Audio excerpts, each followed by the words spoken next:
Bonjour, bienvenue sur Sudokanar. Voici un sudoku diagonal qui a été composé par le grand auteur français Bastien Viadgem pour le round 2 du Sudoku Grand Prix 2017. Et je suis à peu près sûr que j'ai déjà fait une tentative de résolution de cette grille en vidéo il y a très longtemps, peut-être il y a un an, et j'avais dû la laisser tomber parce que simplement j'y étais pas arrivé.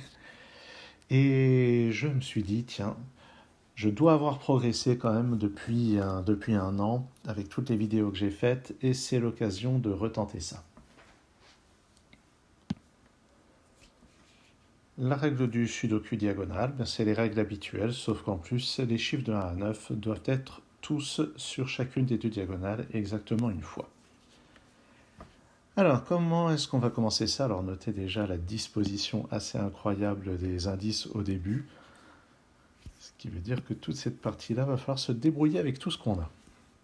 Bon, on va démarrer avec la première ligne sur laquelle il manque 1, 2 et 6. Et avec les chiffres déjà placés, on a ça. Ok. Il ne faut pas s'attendre à ce que ça continue d'être aussi simple. Je note le 2 et le 3 qui vont être dans ces deux cases. Sur cette ligne, le 5 et le 4 ne sont pas là, donc ils vont être par là. Et j'ai exploité ce 4, évidemment. Ça, c'est un 1 et un 9. On a aussi un 6 et un 9 par ici. Juste en dessous, c'est forcément un 7 et un 8. Très bien. Et pour compléter la ligne, 4, 5 et 6 que je vais noter, parce que pourquoi pas. Un début en fanfare. Avec ce 1 et ce 1, je sais que j'en ai un sur une de ces deux cases. Et concentrons-nous un petit peu sur ça. Cette case voit à la fois tout ça et tout ça. Donc on a interdit 2, 3, 4, 5, 6, 7, 8 et 1. Donc ça c'est un 9 d'emblée. Donc là j'ai un 1, là j'ai un 9, là un 6, là un 9. Et puis, je vais avoir un 1 sur une de ces deux cases.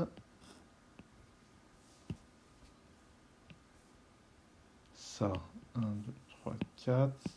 C'est un 5 ou un 8.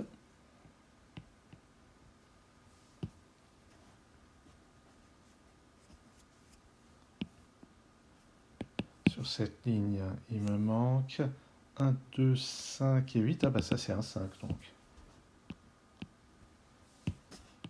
Donc là j'ai un 8. Et pour compléter la ligne, c'est un 1 et un 2.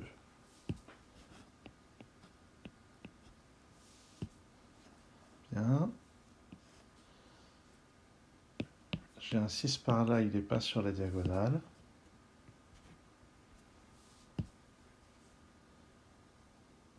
Parlons peut-être un petit peu des diagonales, justement. Ou d'abord, je fais un petit peu de classique. Tiens, le 8 et le 8 ici, je vais avoir un 8 sur une des deux diagonales. Bon, évidemment, le 8 est sur chacune des deux diagonales, hein, mais par ici ou là. Ouais, donc, si je raisonne sur cette diagonale, le 1 n'est pas là, il ne peut être que là. Il n'est pas là ni là, il ne peut être que là sur cette diagonale. Sur cette diagonale, il y est déjà.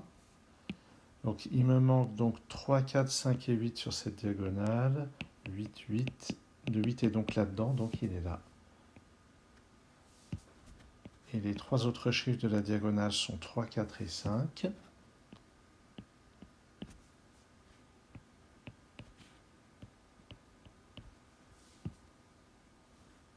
Donc ça c'est bien. Notez qu'il y a un 4 ici ou là, donc on peut en déduire qu'il n'y a pas de 4 ici. Ça n'a pas l'air très utile pour le moment, mais c'est de la logique de sudoku diagonale qu'il est bon de connaître.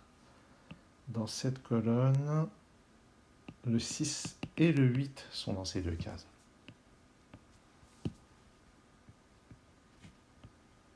Et on doit compléter avec un 2 et un 7. Ici, il me manque 3, 5 et 9, c'est exact.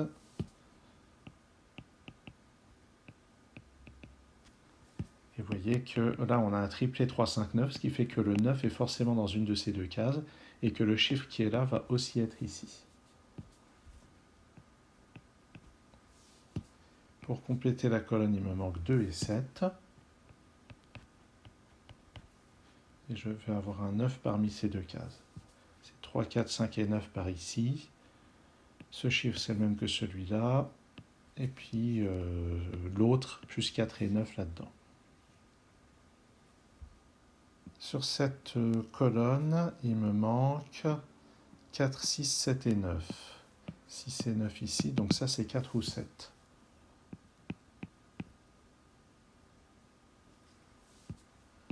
7, donc ça c'est 4, 6 ou 9.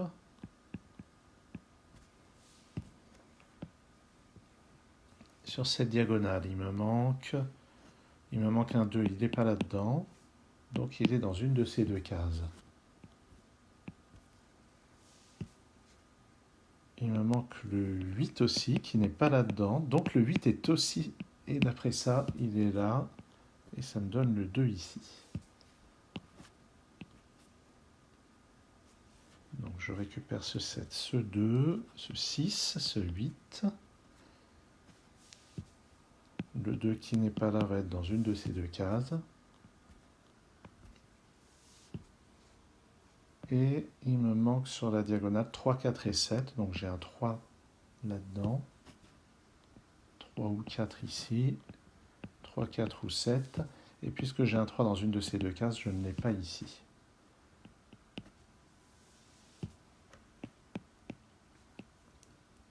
Il me manque un 6 dans ce bloc qui va être ici ou là, donc je peux l'effacer de cette case. Il y a un 3 là-dedans, donc là-dedans c'est parmi 4, 5, 6 et 7. J'ai presque envie de les noter. Je vais quand même noter que j'ai un 3 ici ou là. Notez que j'ai un 2 ici ou là, un 2 ici ou là. Dans cette colonne, le 2 est forcément là. Il me manque un 3 ici ou là, et puis les chiffres 4, 5, 6, 7 quelque part. Dans cette colonne, il me manque un 2, 4 et 6. Le 2 n'est pas là, 1 non plus, 4 ou 6, 1, 4 ou 6, 2, 4 ou 6 par là. Pour le moment, j'ai encore les 4 candidats ici. Dans cette colonne, il me manque un 3, 5 et 9. Le 3 et 5 ne sont pas là, ils sont donc là.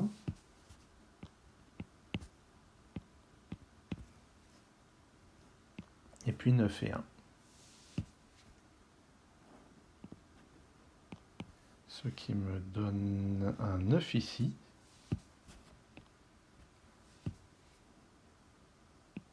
Le 9 n'est pas là. Il est donc dans une de ces deux cases. Et maintenant, donc, sur cette ligne, le 9 est forcément là.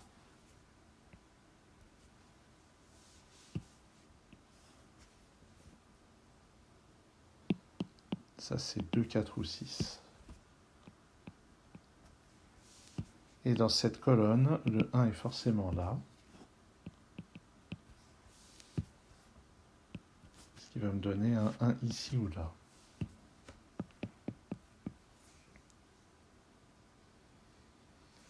Là, j'ai une paire 3 et 5 qui va forcément jouer un rôle à un moment.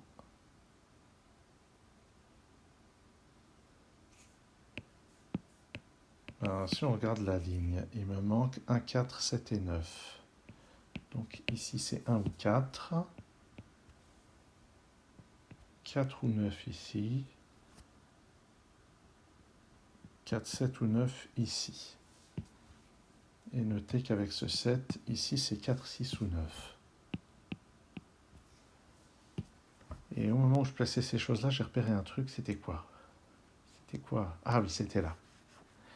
Ici, j'ai un quadruplé caché, 1, 2, 3, 4. Donc ça ne peut pas être un 4. Et donc 5 et 6 sont dans ces deux cases. Voilà. C'est ça que j'avais repéré. l'impression que je puisse faire vraiment plus. Mais c'est quand même une configuration intéressante. Si ça se trouve, il y aura une chaîne quelque part.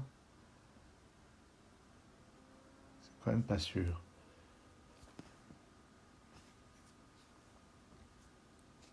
Allez, j'ai l'impression que je suis vraiment sur la bonne voie.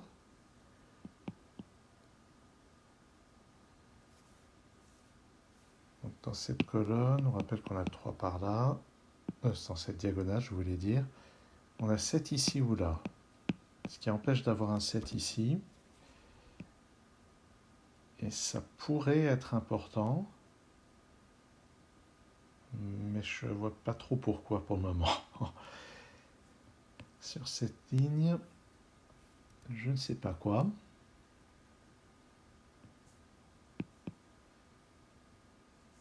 Sur celle-ci, il me manque un 6 quelque part. Ici. Oui, sur cette ligne.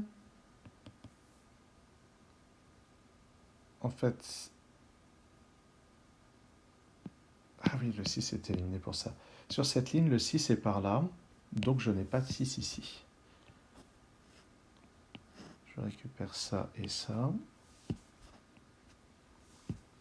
Une paire 4 et 5 ici, donc je peux effacer le 4 de cette case.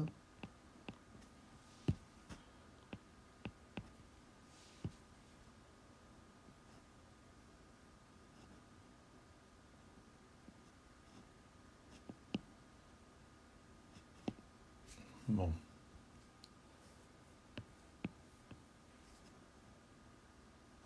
J'étais en train de parler de quoi? Ah oui, de 4 et 5. Donc j'ai un 6 dans l'une de ces deux cases.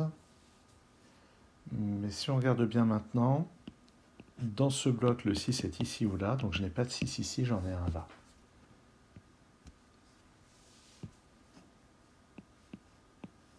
Il me faut encore un 8 dans cette colonne, il n'est pas là, donc il est là.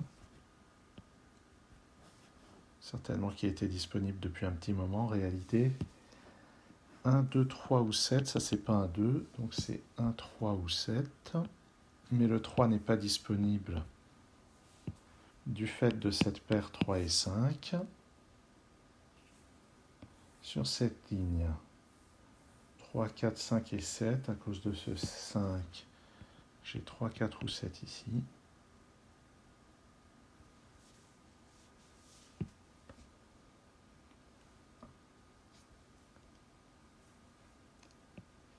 Un 7, donc ça ne peut plus être que 3 ou 4.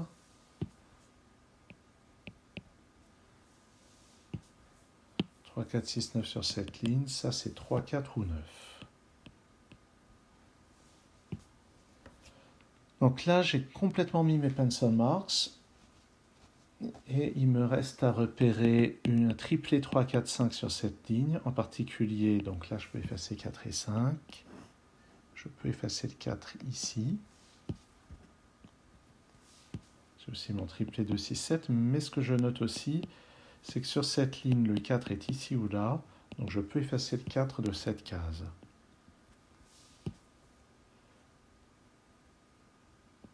Donc cette chose peu lisible, je vais les recopier en un peu plus gros.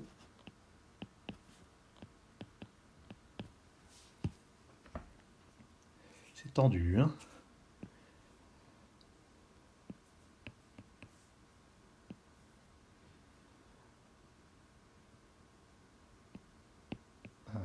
Ah, ah, ah, ah, ah, ah, ah. Et là, on a une chaîne où 3, 5, 5, 4, 4, 3. Cette case voit à la fois celle-ci et celle-là.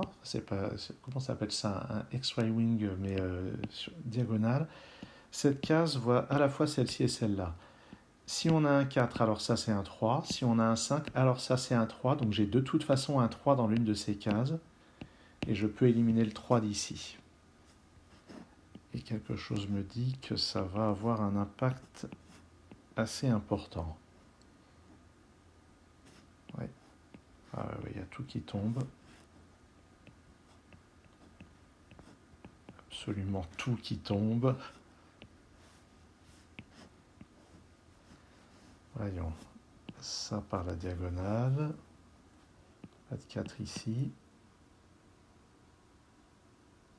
pas de 4 là, pas de 6, pas de 7. Ah oui. Il y a absolument tout qui vient avec ça. Ça, pas de 3 ici, pas de 4 là par la diagonale. Et j'ai encore effacé ça et ça. Et ça conclut la résolution de ce sudoku diagonal de Bastien. Très très très très beau. Et ben oui, je pense qu'il méritait ses 72 points. Bon, je ne l'avais pas fait à l'époque, hein. J'avais été très peu performant sur ce round. Ça, je m'en souviens bien. Il y avait un killer sudoku absolument somptueux dans ce round qui avait été présenté sur Cracking the Cryptic. Ça devait être en 2020, je ne sais plus. Bref, en tout cas, je suis très content d'avoir choisi ce problème. Je vois les progrès que j'ai faits en matière de vision, d'être allé repérer comment appeler ça, cette espèce de mini chaîne tordue sur la fin. Merci d'avoir suivi cette vidéo et à très bientôt sur Sudokanar.